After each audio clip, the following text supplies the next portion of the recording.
예, 반갑습니다. 행정법 담당 이주성입니다. 자, 여러분 계속 해오셨던 분들이시더라.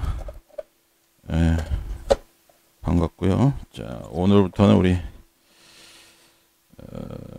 모의고사는 우리 지금 기출문제, 그죠? 기출문제는 오늘은 작년 우리 법행 기출문제입니다. 제가 기출문제 해설을 이걸 빼고 안 했죠, 그죠? 그래서 마침 잘 됐다 해가지고. 근데 유니언 교재도 있고 한데 유니언 거는 솔직히 전 별로거든요. 근데 볼 게 없어가지고 그걸로 봤었는데, 예, 뭐 제가 만들어 놓기도 했었지만 정석 교수님 것이 또 이번에 따로 나왔더라고요. 그래서 행정법만 모아서. 근데 여러분들이 이 교재 필요 없어요. 왜냐면 이거는 뭐 변시나 이 각종 행정법만 관련된 시험이 있어가지고, 그래서 가지고 보니까, 그래서 모의고사는 매일 아침에 우리 1시간, 어차피 이제 우리 50점이잖아요. 그죠? 예. 저 오히려 마음이 편해요. 왜냐면 단문을 준비 안 해도 되니까. 야, 진짜 내가 수험생이 아닌데도 속이 시원하더라고요. 그래서 100점짜리면은 차라리 5급처럼 그렇게 했더라면 좀 뭐 더 좋을 수도 있지만, 그건 뭐 여러분한테는 오히려 50점짜리가 좋고. 근데 법무사도 보면은 이제 형법이나 형소 50점이거든요. 근데 그게 막상 공부량은 뭐 별 차이가 없어요. 그러니까 여러분들이 50점 나왔는데 100점치만큼 공부 안 한다고 대충 딸 거예요? 그거 아니죠. 그러니까 행정법 첫 시험이고 하니까 그거 잘 하셔서 하시면 되고, 그 다음에 이제 지금 우리가 이거 5회잖아요. 그죠? 5회죠. 그러니까 지금 행정법 시간이 그렇게 많지 않기 때문에 이제 최선을, 제가 말씀드렸죠. 우리 1차 끝나고 이제 그야말로 폭풍처럼 휘몰아치니까 미리 준비를 잘 해놓으셔야 된다 이렇게 말씀드렸는데, 지금 그래서 준비하실 거는 이제 우리가 오전에 지금 막상 수업하셔 오셔서 시험 보시는 건 중요합니다. 그래서 보시고, 그 다음에 문제도 기출문제 위주로 볼 거니까 난이도가 너무 높다거나 미친 문제는 절대 내지 않을 테니까 실제 시험에 나올 만한 것만, 그리고 실제 시험에 나온 것만 시험 봅니다. 그래서 그렇게 해서 준비해서 쓰시고, 그 다음에 이제 쉬는 시간에 제가 채점해 드릴 테니까 그래서 바로바로 꼭 시험 보시고, 그 다음에 오후에 가시면은 오후하고 저녁이 있잖아요. 그죠? 텀을 이거를 행정법 뭐로 하실지 잘 정하시세요. 행정법은 행정법 하실 때는 그냥 행정법 하셔가지고 기본서로, 그 다음에 케이스로 이렇게, 아니면 케이스를 보시고 기본서를 보시든가 이렇게, 아니면 5일 중에 이틀을 기본서를 보시고 나머지 3일은 케이스 보시고, 이런 식으로 여러분들이 꼭 하십시오. 그죠? 예, 그렇게 해서 기본서 하나만 보기에는 시간이 그렇게 뭐 모자란다 그러시면 또 그렇게 보시고, 행정법이 좀 약하신 분들은 기본서건 케이스건 만약에 선택한다 그러면 지금 상태에서는 행정법이 약하신 분들은 기본서가 좋을 거예요. 그렇게 보시는 게 좋고, 난 기본서 쪽은 좀 지식은 좀 있어. 행정법 지식은 좀 있어. 그러면 나 그럼 케이스 볼래. 케이스를 많이 안 다뤄오신 분은 꼭 케이스. 아시겠죠? 근데 케이스를 어떤 방식으로 보시냐. 그 정성규 씨 교재가 행정법을 기출문제를 잘 해놓으셨는데 10년 기출문제를 보니까 해놓으셨더라고요. 근데 우리 법원행시가, 그러니까 5급 시험하고 변호사 시험, 입법고시, 법원행시, 행정법 그 기출문제 분석을 해놓으셨는데, 이따 제가 여러분 오늘 없으시니까 지금 복사해서 드릴게요. 그 나와 있는 영역이 전체적으로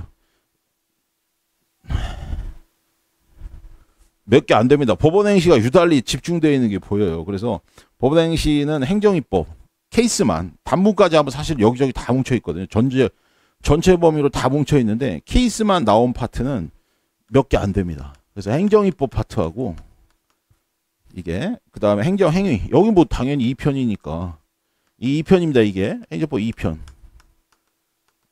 모든 책에 있는 행정법 2편 이거 있고, 그 다음에 행정계획은 한 번도 안 나왔고요. 그죠? 그 다음에 작년에도, 오늘 시험에도 나왔지만 행정조사 또 나왔죠. 그죠? 그래서 확약이나 이게 뭐죠? 사실행위, 행정지도, 그 다음에 공법상 계약, 그 다음에 행정조사. 이게 지금 제가 이렇게 써놨지만 사실은 여기도 2편에 들어갑니다. 2편은 행정입법, 행정행위, 그 밖에 행정법상 행위로 돼 있죠. 그죠? 그래서 2편에 다 들어가. 이게 전부 다 2편입니다. 그래서 모든 기본서나 이런 데 보면 행정입법, 행정행위, 그 다음에 이게 그 밖의 행위들이잖아요. 그죠? 그 밖의 행위들. 그러니까 행정행위는 법률행위니까 행정적 법률행위를 줄여서 행정행위라고 하죠. 그죠? 근데 사실행위에 해당하는 게 여기 다 들어가는 거예요. 그죠? 그래서 거기서 나왔고, 그 다음에 행정 절차는 공개나 절차, 뭐 실효성 확보 수단 이런 거는 손실보상, 행정심판까지도 케이스에 안 났습니다. 근데 이게는 제가 보니까 약간 불완전한 게 사실은 2018년에도 행정심판법 그땐 단문으로 나왔구나. 단문으로 나왔어. 그랬고. 그 다음에 이제 행정소송. 5편이죠. 5편에 가면 행정소송. 근데 5편에서는 아시다시피 행정소송, 이게 권리구제 파트니까 행정소송하고 손해전보가 있잖아요. 그죠? 근데 여기는 한 번도 안 나왔어요. 손해전보는 한 번도 안 나왔어요. 그래서 오로지 행정소송만. 그리고 쟁송에서도, 이거 쟁송 아닙니다. 그러니까 심판 없어요, 심판. 심판 없고 손해전보 없고. 그러니까 오로지 그 행정소송만. 응? 그리고 이건 이 건설법이라고 되어 있는데 사실은 앞에 우리 신고 있죠, 신고. 신고에서 나왔어요. 신고에서 케이스. 그러니까 여러분이 오늘 가서 기본서랑 그 다음에 케이스 둘 중에 선택해서 보거나 아니면 둘 중에 하나만 보실 때 여기만 보시면 돼요, 여기만. 별거 없죠. 근데 여기가 행정법 반이지롱, 그죠? 그러니까 야 조금이다가 아니라 행정소송 행정법 반입니다, 그죠? 압도적으로 2편하고 5편에서 집중해서 케이스가 나왔어요. 다른 5급 시험이나 변호사 시험이나 입법고 시험은 참 다양하게 나왔거든요. 근데 법원행시는 그냥 뭐 무슨 편식하는 애처럼 딱 거기만 나왔습니다.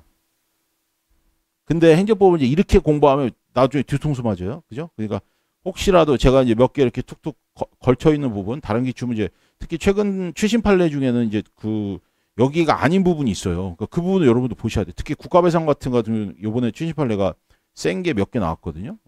그런 것도 보셔야 되고 해서 이제 최신 판례에서 걸쳐 있는 거 그렇게 보실 거니까 제가 요거는 일단은 기출 문제 패턴상으로는 이렇게 돼 있습니다. 이게 2016년 이후 딱 10년치 2016년 이후 그렇게 돼 있었고, 그래서 이따 이거 제가 복사해서 드릴 테니까 나 여러분 이거 교재 제가 이거 있다고 한 줄 알고 제가 이거 복사를 안 해왔는데 이따 이거 들어볼게요. 근데 큰 흐름상으로 이렇게 보시면 되고, 그러니까 이제 시간이 없다. 행정법 난 다른 것도 다 보고 싶은데 욕심 많은 사람들 있죠. 주관식은 욕심 많은 사람들은 다 죽어요. 아시겠죠? 이 차는 욕심 많은 사람부터 죽습니다. 어떻게? 지쳐서 죽어. 할 게 너무 많아서. 예? 욕심내지 마세요.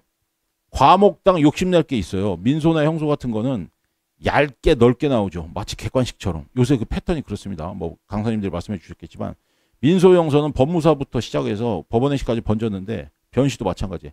얇게 넓게 나옵니다. 그러니까 객관식 하는 것만큼 의의만 알고 계셔도 괜찮을 정도로. 왜냐하면 의의를 못 써서 날아가니까.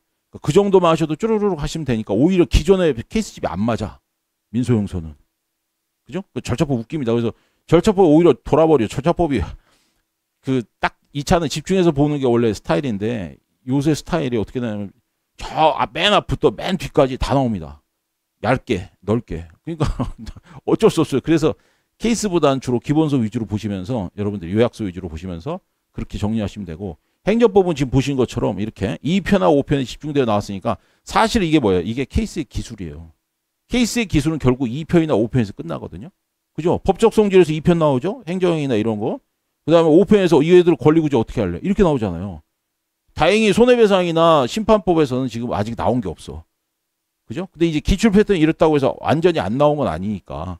근데 10년 정도 이 정도 나왔으면 이렇게 굳어진 게 아닌가 싶기도 한데, 그래서 이제 혹시 만약에 나는 행정법이 너무 약해서 나 욕심 안 부릴래요 이러신 분은 요것만 집중해서 보시고, 나 그래도 혹시 모르니까 이번에 행정법 좀 고득점에서 더 좋은 점수 받아야겠다 하신 분들은 최신 판례에서 나온 거 위주로 보시면서 저기 하는 걸로 하시면 되겠습니다. 걸쳐서. 보니까 오늘 여러분들 최신 판례 제가 진도 많이 못 나가겠네. 책 지금 여러분이 다 안 사오신 것 같아가지고 이거 채점하고 제가 가서 이거 오늘 거 일단 복사해서 드릴게요, 여러분. 실제로는 할 게 그렇게 많지는 않아요. 왜냐면 그 케이스 최신 판례가 여러분 요새 보니까 퐁당퐁당 시험을 내요. 그러니까 최신 판례 나오면 최신 판례 준비하죠. 그러면 평범한 행정법 문제를 냅니다. 그래서 평범한 행정법 문제는 케이스 기본서 공부해서 하면 또 갑자기 최신 판례를 내. 그게 요새 패턴입니다. 법에. 한 4년간 그렇게 냈어요. 보니까. 원래 그전에는 2018년, 19, 20년은 최신 판례만 냈어요. 3년 연속. 그러니까 이거 최신 판례만 나온다 보다 이제 준비를 했어. 그때 갑자기 행정법 일반 문제를 내네. 그래서 한 번만 이러겠죠. 또 78로 했어. 그때 진짜로 78이 나왔어요. 근데 그 다음에 또 봤더니 갑자기 또 일반 문제로 돌아가. 그러니까 이제 여러분은 직접 당사자니까 보통은 최대치 2년, 3년 하고 마니까 여러분 그 패턴을 잘 모르시는데 저는 계속 지금 여러분 준비해 드리잖아요. 그러니까 저는 이게 보이더라고 보니까. 근데 작년에 일반 문제가 나왔어요. 오늘 문제가 작년, 이거 그냥 일반적으로 풀 수 있는 문제잖아요. 그죠? 이게 일반 문제예요. 이 행정법 일반 문제. 그러니까 최신 판례가 아닙니다. 이거는. 최신 판례 같은 건 저번에 한림해운 사건 이런 게 최신 판례라니까. 근데 이제 그러니까 올해 작년에 그렇게 나왔으니까 올해 무슨 패턴? 올해 이제 최신 판례가 나올 패턴이 된 거예요. 이제 안 나올 수도 있지. 안 나올 수도 있는데 왜냐 50조로 줄었으니까 또 제도가 바뀌었으니까. 그래서 어떻게 나올지 몰라서 일단은 올해가 항상 그 첫 시도인데 일단 어떻게 나올지 모르겠어요. 근데 50조로 줄고 이러니까 케이스이다 보니까 케이스에 맞는 전형적인 문제를 낼 건지 아니면 역시 최신 판례로 돌아가서 낼 건지 그건 모릅니다. 그러니까 일단 우리는 준비는 다 해놔야죠. 그죠? 근데 시간이 많지 않으니까. 원래 행정법은 보통 8회 정도는 했는데 이번엔 또 더 짧아졌죠. 5회죠. 5회. 그러니까 여러분들이 그럴 수밖에 없는 게 이제 일단 50조는 줄었으니까. 그 단문 안 하는 게 행정법 한 반 줄인 겁니다. 반. 야, 난 진짜 이번에 준비하면서도 시원한 거 느꼈는데 여러분도 시원하게 느끼셔요? 자, 보십시오. 오늘 문제 봅시다.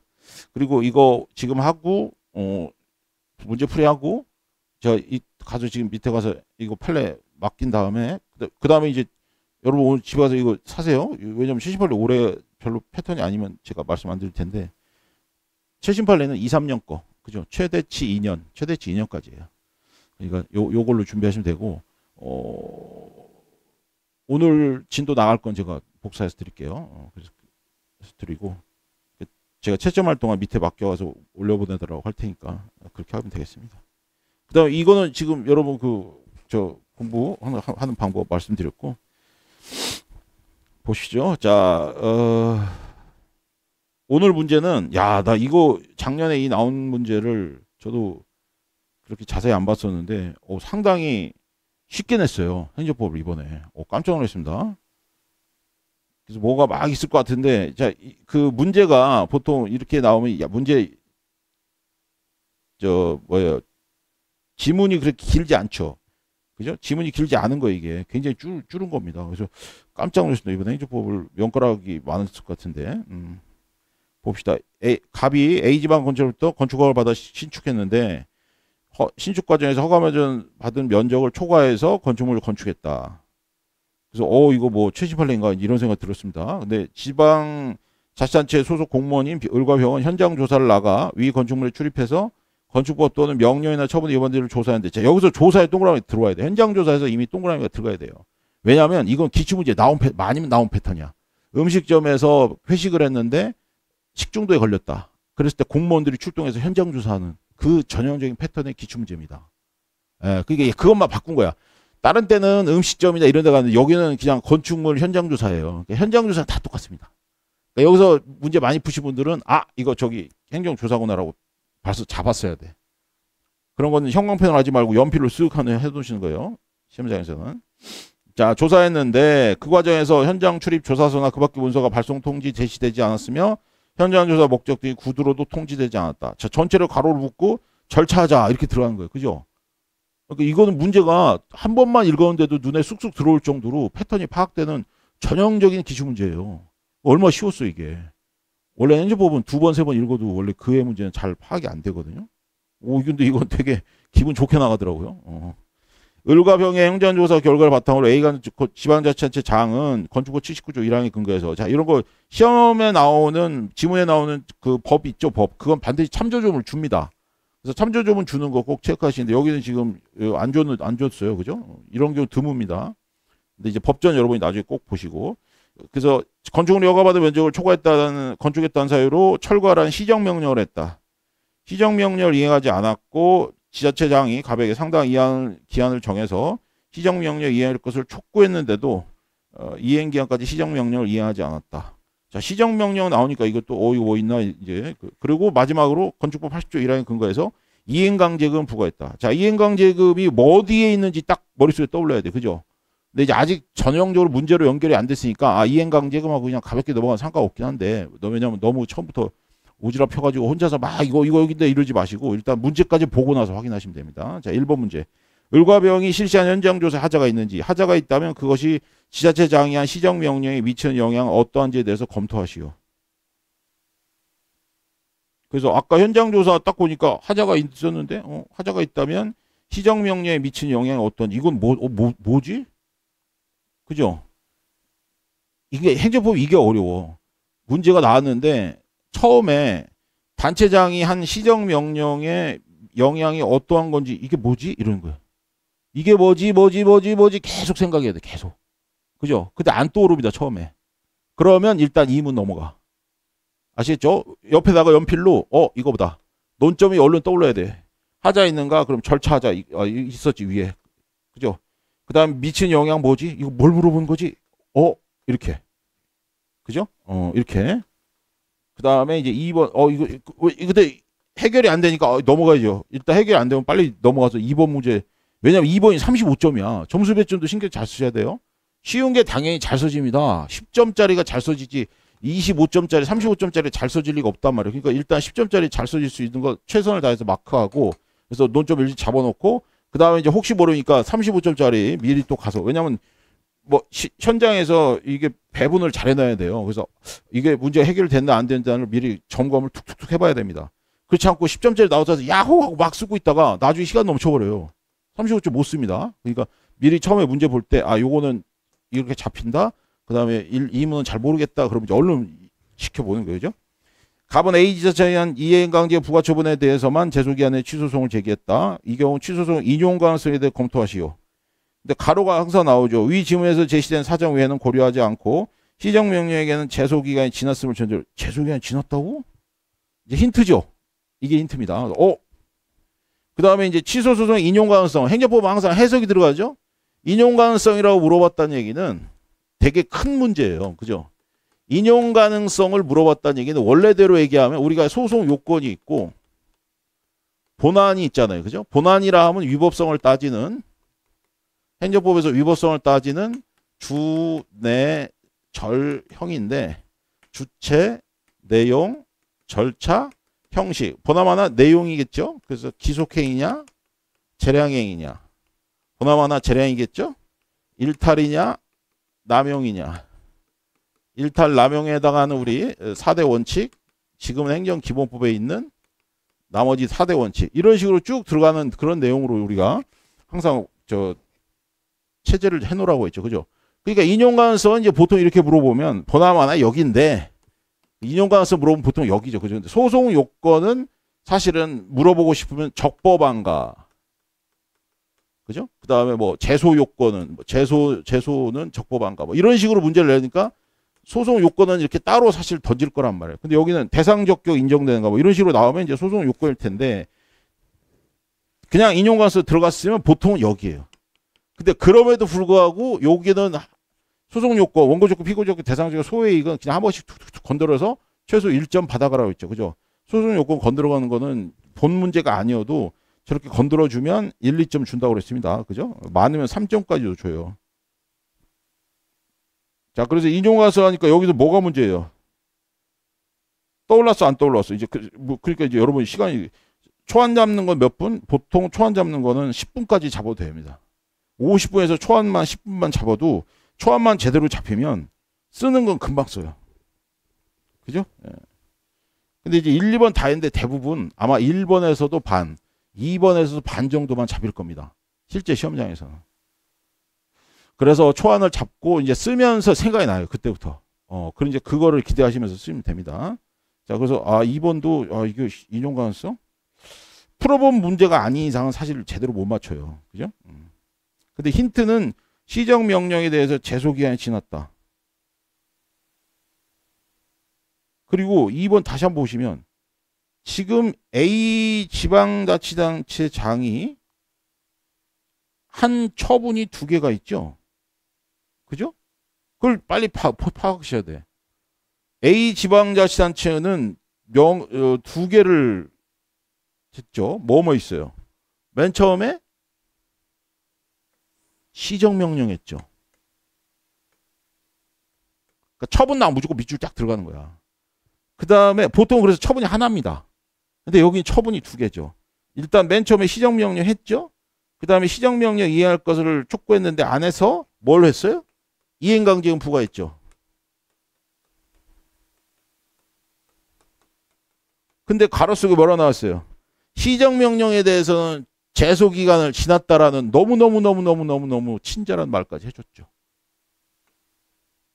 그러면 그게 여러분이 여백지에다 이렇게 이런 식으로 그림을 그려서 언론 파악을 하셔야 돼.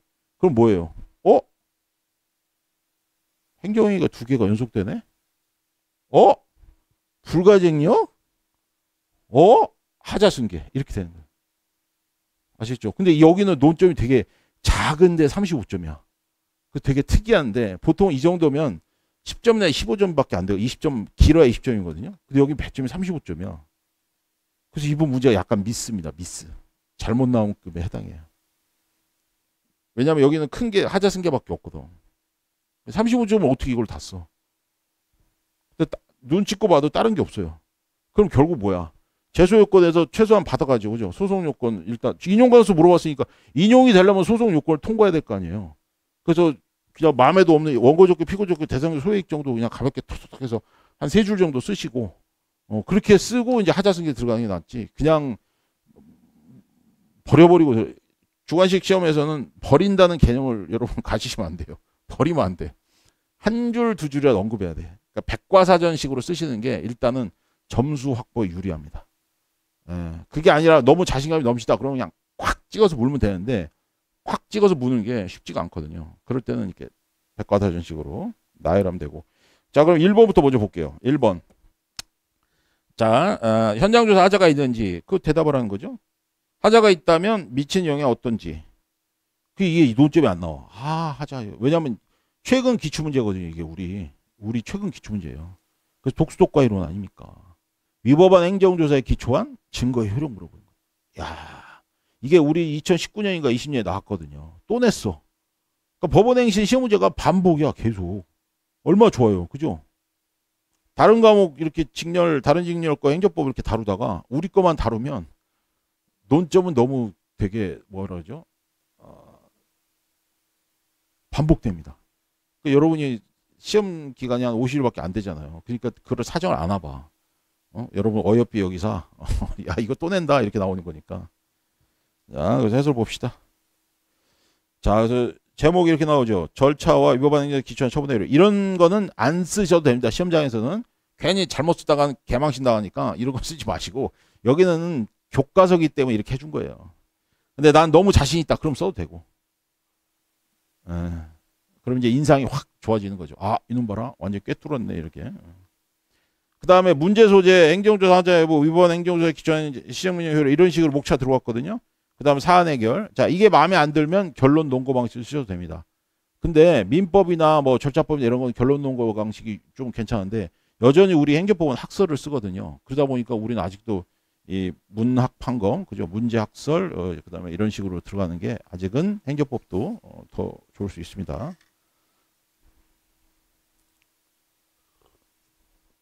민법할 때 여러분 결론 논거 방식 쓰는 걸로 막 엄청 연습했을 거 아니야.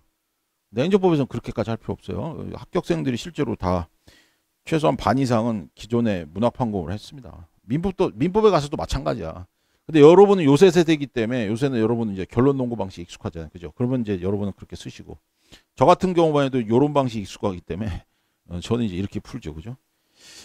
근데 결론 논거 방식으로 쓰는 시험은 우리 법행하고 법무사 쪽만 있어요. 다른 쪽은 다 아직도 문학 판검입니다. 뭐 5급 시험이나 뭐 이런 쪽 다 그렇습니다. 자, 그래서 여기 문제 소재 이런 거 쓰는 게 자신이 없으면 결론 논거 쓰세요. 문제 소재 이거 쓰는 것도 사실 마냥 쉽진 않아요. 그래서 법적성 검토하고 하자가 있는지 살펴본다. 조사하는 경우 이제 핵심 문구 나오죠. 문제 소재가 그냥 문제를 그대로 반복하는 게 아니고 핵심 문구를 이렇게 써주는 거예요. 위법한 행정조사에 기초한 시정명령 효력 검토한다. 여기서 이미 끝난 거예요. 이놈 다 아는구나. 이렇게 되는 겁니다. 그죠? 그러니까 평범한 문제 소재 점수 이따 이제 제가 여러분 거 채점하겠지만 평범한 점수를 그러니까 평범한 점수밖에 못 얻으시는 분들은 여기는 문제를 그대로 쓰신 분들 있죠. 그런 분들은 그냥 1점에 1점. 문제 소재에서 1점. 이렇게 쓰면 2점. 왜냐하면 핵심 문구가 들어갔으니까. 아시겠죠? 그러니까 문제 소재 그런 걸 담을 자신이 없다. 그러면 그냥 문제 베껴도 상관없긴 한데 많이 본 기출문제다. 그러면 그냥 자신 있게 쓰시고. 자, 그 다음에 모든 그 지금 여기는 이렇게 돼 있잖아요. 쓰시는 것도 말씀드리면 자 2번 행정조사 하자 의무 그죠? 그 다음에 가나 이렇게 되는데 보통 뭐 이렇게 쓰셔도 되고 1, 2 이렇게 저는 이게 더 편하던데 가나는 마음이 저 편하지 않아요. 근데 그래서 현장조사의 법적 성격 이렇게 나오는데 법적이 나오는데 많이 쓸 거 없어요. 두 줄. 응? 모든 목차에는 소목차는 두 줄이면 끝입니다. 두 줄. 여기 너무 많아. 예외가 하나 있어요. 조문 베끼는 거. 조문은 그냥 신나게 베끼십시오. 조문은 굳이 아끼지 마세요. 호로록 베껴. 그죠? 왜냐면 그렇게 많이 베껴 놓으면 마음이 흐뭇해지거든. 그래서 시험 중에 마음의 안정을 찾을 수가 있습니다. 좋잖아요. 여기 조사기록 2조 1호에 있으니까. 우리 참조조문에. 그죠? 그래서 조사의익 신나게 갖다 쓰고. 그리고 반드시 의 쓴 다음에 뭐요? 서술 지금 실제 문제랑 맞춰봐야 됩니다. 여기도 그렇죠. 의 얘기했고요. 그 다음에 A지방자치 공무원이 을과 병이 정보를 수집하기 위해서 행한 것이기 때문에 행정조사에 해당한다라고 반드시 현실적인 문제를 언급을 해줘야 돼요. 이거를 나중에 한꺼번에 사안 해결을 쓰신 분도 있어. 그건 자기 마음. 자기 마음인데 보통 이렇게 분산해서 쓰시는 게 나중에 마음 편해요. 왜냐면 사안 해결해서 나중에 다 쓰려고 하다 보면 꼭 놓치는 게 있거든. 놓치는 게 있으니까 이렇게 기본 이론 던지고 사안은 이렇다. 기본 이론 던지고 사안은 이렇다. 이런 식으로 쓰는 버릇을 가지시면 나중에 이 위험이 분산됩니다. 혹시 놓치는 게 안 생겨요. 그 다음에 나와봐 행정조사 하자 여부. 자 여기 행정조사 여기는 또 17조 1항을 또 갖다 신나게 베꼈죠. 그죠? 이런 거 신나게 하시라고. 이런 거는 어차피 뭐 많이 쓴 것처럼 보이면 기분 좋잖아요. 그죠? 그리고 역시 또 뭐 사안의 경우 여기 또 나오죠. 을과 병은 천정 출입조에서 그 부분을 제시하지 않았고 구두로 통지 않은 바 절차에 하자가 있다. 이렇게. 그래서 지금 첫 번째 하자가 있는지가 해결됐죠. 그죠? 이게 지금 15점 배점인데 하자가 있느냐 이게 지금 한 5점 정도 돼요. 점수 배점이. 그 다음에 이제 위법한 행정 이게 제목이 사실은 이미 모든 걸 말해주죠. 위법한 조사에 기초한 시정명령 효력. 이미 이게 내가 알고 있다는 걸 보여주는 거예요. 문제는 이렇게 안 나왔죠. 그죠? 어떤 영향을 미칠 수 있는가 어떠한가 이렇게만 물어봤으니까 이거를 기가 막히게 해석한 거니까. 근데 시험장 가면 이게 안 나옵니다. 여러분도 이렇게 하고 싶지. 누구도 안 하고 싶겠어. 근데 이게 잘 안 돼요. 그럴 때 어쩔 수 없지 뭐. 그냥 영향 미치는 영향 뭐 이런 식으로 쓴다거나. 그래서 위법한 행정조사의 기초에 처분하는 효력은 여기 문제점까지 쓸 필요 없고 그냥 그 학설 판례 그죠? 학설 판례 바로 가셔도 이거는 학설 판례가 있으니까. 학설은 4개 여기 지금 4개 나오는데 미쳤어? 그죠? 2개만 쓰시고 항상 판례를 먼저 보세요. 공부하실 때 판례 먼저 보시고 쓰는 것도 판례 먼저 쓰셔도 좋습니다. 왜냐하면 학설을 먼저 쓰는 것이 사실상은 여러분은 판례를 주로 따라가서 쓸 거기 때문에 판례가 더 중요하고 그래서 판례부터 볼까요? 역시 공부할 때도. 자, 판례는 위법한 체력조사 결과를 근거로 한 운전면허 정지 취소 처분 위법하며 금지되는 제조사에 기초한 과세처분 위법하다고 판시의 긍정스러운 입장이다. 욕심이죠. 이렇게 쓰는 거 욕심입니다. 이 중에서 마음에 드는 거 하나만 고르세요. 금지되는 제조사에 기초한 과세처분. 이건 여러 번 나왔죠. 그죠? 그 사건 있잖아요. 사무장이 나와가지고 자료 다 가지고 나와가지고 신고했더니 세무서에서 그의 조사는 끝났는데 너무 뚜렷한 증거가 있으니까 재조사 들어갔죠. 그때 아니나 다를까 변호사 사무실에서 이놈들 봐라. 원래 세무조사는 한 번만 하는 건데 재조사 위헌이요. 딱 했죠. 위법이라고. 그래서 결국 위법 독소과가 적용이 돼버렸잖아요. 그 판례. 여기 마음에 드는 거 뭐 위법 금지된 제조사에 기초한 자세처분은 위법하다고 판시해서 독수독구 일원을 긍정했다. 이렇게 하는 거죠. 괜히 판례 너무 과다하게 흡수하지 마시고 하나만 하세요. 하나만. 난 하나만 팬다. 아시겠죠? 근데 나는 위법하게 체열조사랑 결과를 근거로 한 운전면허 정지 이게 마음에 든다. 그럼 그걸로 하시고. 둘 중에 하나만. 2개 다 욕심내지 마. 절대로. 진짜로 제가 이거 정말 제발 말씀드려요. 판례 욕심내지 마시고 하나만 쓰세요. 하나만 잘 써도 충분해. 우리가 문제 하나만 보는 게 아니죠. 그죠? 판례가 지금 몇 개가 나오는데. 하나만 하세요. 하나만. 자, 학설은요. 자, 이게 판례가 긍정설이니까 절충설 버리면 되죠. 그래서 판례 학설의 절충설 버리세요. 그래서 긍정 부정만 써. 긍정 부정. 근데 학설을 쓰라고 했더니 민법이 내는데 익숙하지 않으니까 다른 데 다 쓰면 안 쓸 텐데 행정법에 학설이 나오니까 또 긍정설이 있고 부정설이 있다. 야이씨. 진짜 이건 최악이죠. 긍정 부정이 없겠어. 근데 그러니까 논 건 전혀 생각이 안 나니까 긍정스럽고 부정스럽다. 아휴, 어쩔 수 없다. 그럼 이거라도 써. 예, 뭐 어쩔 수 없죠. 그죠? 생각이 안 나면 이거라도 쓰세요. 방법이 없는데 이거라도 쓰시고, 기왕이면 항상 학설은 논거를 필요로 합니다. 그래서 논거를 꼭 하나 넣어주세요. 그래서 긍정서를 논거가 뭡니까? 절차의 적법성을 확보하기 위해서다. 이건 생략해도 돼. 아니면 절차의 중요성 이렇게 생각이 되죠. 절차의 중요성을 강조하기 위하여 조사가 위법한 경우 행정조치 위법하다. 부정설은요. 부정설이 길죠. 법령에서 특히 행정조사를 행정의 필수적인 전제 조건으로 규정하고 있는 경우가 아니라면 조사의 위법이 바로 행정의 위법을 결과하지 않는 부정설. 앞에 다 빼. 뒤만 넣어. 뒤만. 그래도 다 알아들어. 여러분 학설을 여러분이 막 잘 쓰면 채점자들이 잘 볼 것 같죠? 아니야. 채점자들은 3명 채점하면 몰라. 그죠? 한 100명을 채점해야 되기 때문에 학설이 나오면요. 학설의 내용은 다 거기서 거기입니다. 어? 거기서 거기야. 빨간 글씨 쓰지 않는 이상은 눈에 안 띄어요. 그러니까 학설 내용에 너무 여러분들이 매몰되지 마시라고. 그냥 자기 만족감입니다. 그러니까 한 줄 정도 쓰시니까 여기서 말한 것처럼 법령에서 특히 행정조사를 행정의 필수적인 전제조건 규정한 경우 아니라면 조사위법이 바로 행정조사 이렇게 쓰는 사람이 물론 있습니다. 미친놈들 하나씩 있어. 그런데 빼고는 내가 그 미친놈이 아니라면 그냥 한 줄로 쓰세요. 한 줄로. 대신에 논거를 썼다는 것을 중요로 해야 됩니다. 그래서 조사위법이 따로 행정위법을 결과하지 않는다는 부정설 이렇게 쓰시면 돼요. 그리고 절차용설 그다음에 절차자설은 버리고 학설은 2개 이상 쓰면 점수가 똑같습니다. 3개를 쓰나 4개를 쓰나 점수가 똑같아요. 그래서 역시 욕심내지 마시고 그리고 이제 결국 사안의 경우 혹은 사안의 해결 뭐 지금 겹쳤죠. 나 사안의 경우 사안의 해결 이랬는데 이제 나 사안의 경우는 왜냐면 이 목차만 가지고 하니까 저 위법한 행정조사에 기초한 사안의 경우 A 지방자치단체는 건축법 위반으로 조사해서 시정명령을 목적으로 조사를 실시했고 시기기간 동일하므로 절차를 구성하는 것으로 볼 수 있다. 따라서 근거 시정명령 역시 절차상 하자가 인정되어 위법하다. 이렇게 써도 되고 아니면 뭐 형사소송법 갖다 넣어도 돼요. 형사소송법상 증거원칙이 있어서 독수독과 이론이 있는데 그 경우에도 오염된 나무의 경우에는 과실에 대해서 위법성을 인정한다는 이론이 인정돼서 우리 행정법에서도 그와 같은 절차 위법성 이유로 나온 결과물에 대해서 위법을 인정할 수도 있다. 뭐 이런 식으로 자기 말을 붙여도 됩니다. 꼭 이렇게 붙여인들 하지 말고. 그랬더니 막 독수독과만 잔뜩 쓴 사람이 있어. 독수독과 이론이 타당하다.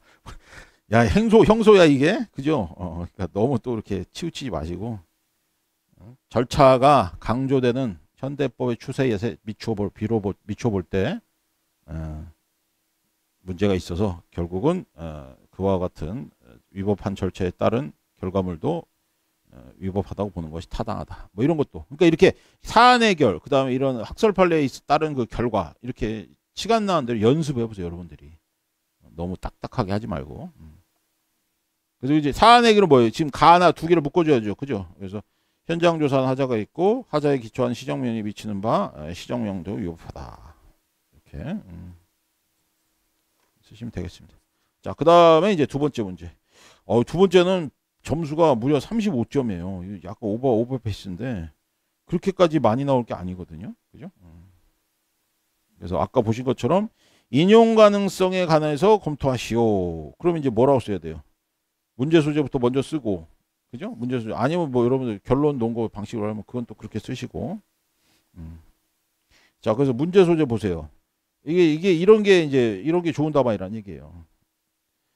먼저 소송 요건 검토한다. 아니 인용 가능성 물어봤는데 언제 소송 요건 얘기하냐. 인용 가능성이 원래 2개를 포함하는 거예요. 소가 인용이 되려면 요건이 적법하고 본안에 들어가서 위법해야 행정소송에 취소소송이 되지. 그죠? 취소소송이 되려면 내용은 위법하되 당연히 소송 요건 통과해야 됩니다. 그러니까 통과하는 걸 보여줘야지. 그래서 나오죠. 문제 소재. 먼저 소송 요건을 검토한다. 다음으로 인용 여부에 관련해서 위법한 시정명령의 하자가 이행강제금 부과처분에 승계되는지 문제된다. 그죠? 이게 키워드입니다. 딱 써주면 이제 이놈 봐라. 그래서 한 3점 주는 거죠. 여기 35점이니까 배점이 커집니다. 앞에서 똑같은 문제 소재가 1점이라면 여기 문제 소재가 3점이에요. 3점. 그런 식으로 들어가는 거예요. 그 다음에 소송 요건. 여긴 소송 요건의 충족 여부 정도가 여기서 35점이니까 이게 한 배점이 10점 정도 들어가요. 하자 승계가 나머지 한 20점 되고 문제 소재하고 사안 해결 합쳐서 한 5점 되고. 그러니까 여기는 어때요? 소송 요건을 절대로 빼먹으면 안 돼요. 이런 경우는. 논점이 많지가 않기 때문에. 난 소송 요건 그딴 모릅니다. 그러면 이제 점수 확 이런 경우가 점수 배점이 쉬운 문제에서 오히려 점수가 확 벌어집니다. 왜냐하면 써야 할 부분을 놓치면 그게 돌이킬 수 없는 과실이 돼요. 그래서 소송 요건 별거 없잖아요. 그죠? 여기서는 어떻게 쓰는 사람 잘 쓰는 사람이야. 처분 대상 적격 그다음에 원고 적격, 피고 적격, 소외 여부가 문제된다 이렇게 쓰는 것보다는 뭐 조문. 그죠? 대상적 처분 등을 대상으로 하되 조문 19조. 그다음 밑에는 동법이라고 하죠. 그죠? 행정소법을 다른 말로 이제 동법이라고 합니다. 이미 앞에 나왔기 때문에 동법 이렇게 하는 거예요. 이런 것도 하나의 기술이죠. 뭐 시간 많으시면 행정소법 계속 해도 되고. 그래서 위에 나왔으니까 동법 하시고. 예. 그다음에 제소기간이나 이런 건 사실 안 써도 되는데 여기 또 거기까지 썼네. 뭐 쓸 게 별로 없으니까 뭐 그렇게 쓰면 되죠. 사안의 경우 어때요? 그래서 이제 그거 그대로 맞춰. 급부하명은 행정처분에다 이행강제 부가처분은 행정처분이고 대상적격 충족했고 갑은 불이익처분의 상대방. 원고적격 인정할 때 앞에 뭘 쓰지 이런 사람들이 있어요. 그거 혹시 아직 못 익히신 분들은 원고적격은 기본적으로 불이익처분의 상대방입니다. 아시겠죠? 이익처분은요. 야 이익처분인데 소송하는 놈이 누가 있어. 그죠? 그러니까 당연히 불이익처분이지. 불이익처분의 상대방으로서 원고적격 인정되고요. 그 다음에 처분청인 A 피고적격이죠. 관할까지 썼네. 이건 좀 너무하다. 그죠? 관할 안 써도 돼. 적법성이 인정된다. 이렇게. 그 다음에 이제 하자승계 여부 툭 하고 나왔는데 여기서 여러분들이 이제 이렇게 하자승계 여부로 쓰셔도 되고 아니면 그 위에 나온 것처럼 이행강제금 부가처분에 시정명령 하자가 승계되는지 여부 이렇게 제목을 쓰셔도 괜찮습니다. 이게 하자승계는 이제 이거는 너무 다 알고 치는 고스톱 같으니까 이렇게까지 하는 건 좀 너무 자신 있게 들어가는 거고요. 아까 얘기한 것처럼 됐는가 안 되는가 승계되는지 그러면서 이제 하자승계를 딱 쓰는 거죠. 그러면 이제 이놈 봐라 이제 아는구나 이렇게 되는 겁니다. 그래서 하자승계의 의의는 하자승계 논의의 전제 조건 빼먹으면 안 된다고 했어요. 여긴 거의 배점이 2.2점씩 들어갑니다. 하자승계의 의의 잘 생각하셔야 돼. 하자승계의 의의를 쉽게 쓰는 방법은 뭐예요? 가와 나를 연결해 주시면 됩니다. 가에다가 1, 2, 3, 4만 붙이면 나가 되게 만드시면 돼요. 그럼 의의랑 전제조건이 완벽히 해결됩니다. 의의랑 전제조건이. 그래서 전제조건 빼놓지 마세요. 선행행위가 3개, 후행행위가 하나입니다. 선행행위가 행정처분일 것, 선행행위 하자가 존재할 것, 불가증이 발생할 것. 여기는 사실은 2번에 선행행위의 취소사유가 존재할 것 이렇게 쓰는 게 더 좋아요. 왜냐하면 무효사유는 승계 문제가 굳이 문제가 안 되니까. 왜냐하면 무효는 너무 당연히 승계하잖아요. 그죠? 그 다음에 불가증이 발생할 것, 그 다음에 4번은 후행행위는 적법할 것. 이렇게 쓰시면 충분합니다. 그리고 여기 보세요. 되게 치밀하죠. 짧은데 치밀해. 사안의 경우 시정명령 행정처분이며 절차상 하자가 존재한다. 제소기한을 도과한 바 불가증이 발생했고 후행위는 별도 하자가 보이며 적법한 제소기한에 소송을 제기한 바 하자승계 논의 전제가 충족되고 있다. 딱 얘기잖아요. 그러니까 사안하고 이렇게 항상 지금 쓰시는 패턴이 어떻게 되세요? 원래 정 교수님이 이렇게 잘 안 써. 자기 그 케이스도 이렇게 잘 안 써. 이거는 기출문제니까 이렇게 나름대로 실제 교재 답안지처럼 쓰신 거예요. 이게 신경 쓴 겁니다. 이게 지금. 그래서 기본이론 두 덩이죠. 기본이론 던지고 사안의 경우 이렇게. 근데 이제 여러분들은 보통 기본이론만 던지고 내비두고 넘어가죠. 그래서 나중에 사안의 한꺼번에 쓰려고. 시간이 없으면 그렇게 쓰면 됩니다. 근데 이제 좀 시간적 여유가 있으시면은 이렇게 계속 얘기하죠.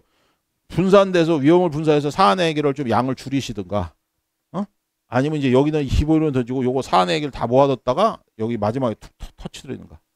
그건 마음대로 하는데 제가 볼 때는 사안의 해결을 또 너무 갑자기 막 양을 훅 늘리는 건 좀 균형성이 없어 보이잖아요. 그죠? 그러니까 각각 이론이 있을 때 그때마다 이렇게 툭툭툭 같이 던지는 게 훨씬 더 좀 더 안정적으로 쓰는 것처럼 보이죠.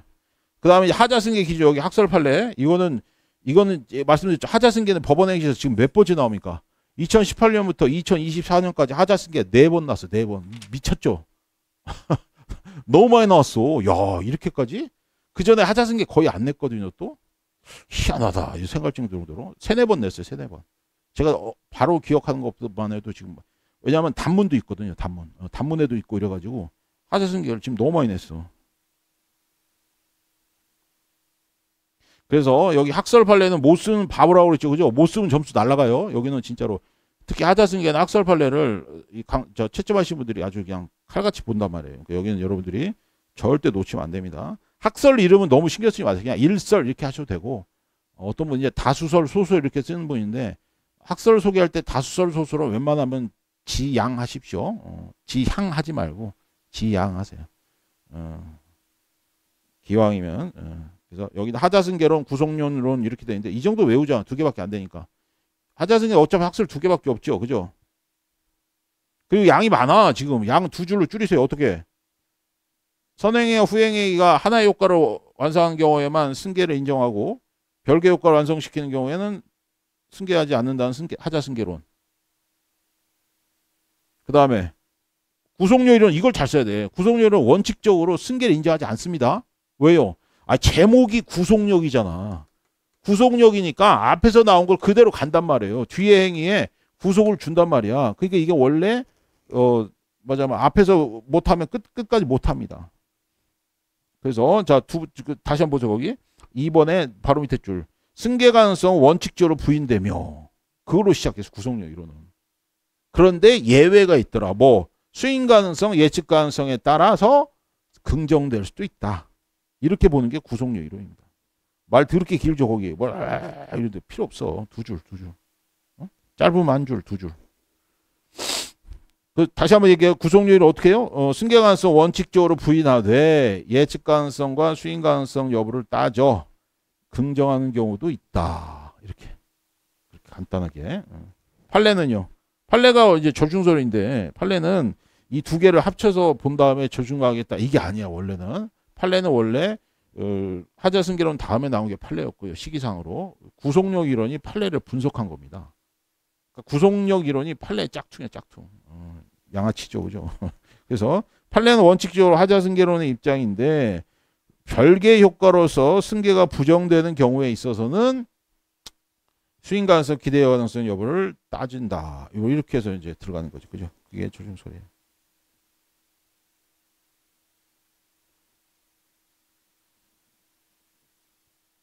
판례 1번, 2번 쓸 필요 없습니다. 그냥 3번만 쓰시면 돼요.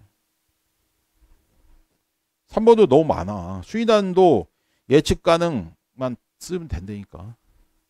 그래서 판례는 정리하면 어떻게 돼요? 판례는 하나의 효과를 목적으로 할 때는 승계 인정, 별개 효과를 목적으로 할 때는 승계가 부정되는 게 원칙이지만 예측 가능성, 수인 가능성 따져봐서, 그죠? 예측이 불가능하거나 수인 의무 한도를 넘는 경우라면 이런 경우 승계를 긍정하더라. 이렇게 정리하시라니까, 판례를. 이 말에 현혹되지 마시고, 그죠? 딱 그렇게 두세 줄로 정리하셔야 돼요. 그 다음에 요새는 케이스 점수 많이 받는 방법은 사안의 경우를 잘 쓰라고 했습니다. 그래서 사안의 경우를 되게 뭐라고 해야 돼요? 논리 정연하게, 막 횡보하지 말고 논리 정연하게 딱딱 쓰시면 됩니다. 여기는 사안의 경우 너무 많이 썼죠. 그죠? 35조라고 많이 썼나? 근데 시정명령 이행강제금이 하자승계 되는지 안 되는지 여러분 어떻게 알아요? 판례를 알면 좋은데 이게 판례가 있죠. 시정명령하고 이행강제금은 이게 판례가 이게 찾아봐야 됩니다. 이거는. 근데 여기는 지금 보통 이럴 때는 별개 목적이죠. 그죠? 왜냐하면 목적이 다르니까. 시정명령은 위법한 건물 상태를 시정하라. 그죠? 건축물의 상태를 보는 거고. 이행강제금은 너 이행 안 해? 이거에 대해서 이제 강제성을 얻어내는 거니까. 이거 원래 별개 법률 거를 목적으로 합니다. 그리고 시정명령 하자는 절차상의 하자고. 그렇다면 취소 사유 맞죠? 논의의 전제 조건이랑 지금 맞춰보는 거예요. 그 다음에 사망의 시정명령에 대해서 이행기간이 도과해서 불가제한이 발생했고. 그리고 여기는 좀 그렇죠? 맞네요. 시장 명령 구속을 인정하는 것이 예측 가능성, 수익 가능성 이게 여기는 따로 문제가 안 되죠, 그죠? 시장 명령 구속을 인정하는 것이 여기를 잘 써야 돼, 3번을. 그러니까 예측 가능성도 없고 예측 가능성이 있고 수인 한도를 넘지 않는다는 것을 보여줘야 됩니다. 예, 그게 여기서 포인트예요.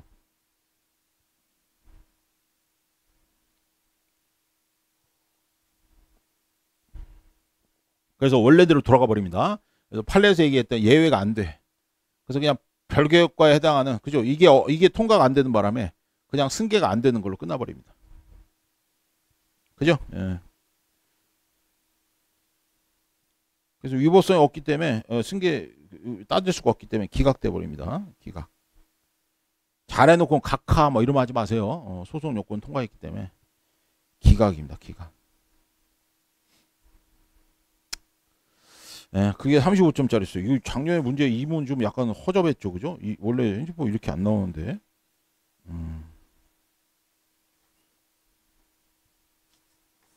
됐어요. 이거 이제 관련돼서 채점을 해드릴 텐데 그 전에 제가 밑에 가서 오늘 진도 나갈 거 판례 좀 복사해달라고 해서 하고 올 테니까 한 5분만 잠깐 여러분 쉬었다가 채점해 드릴게요.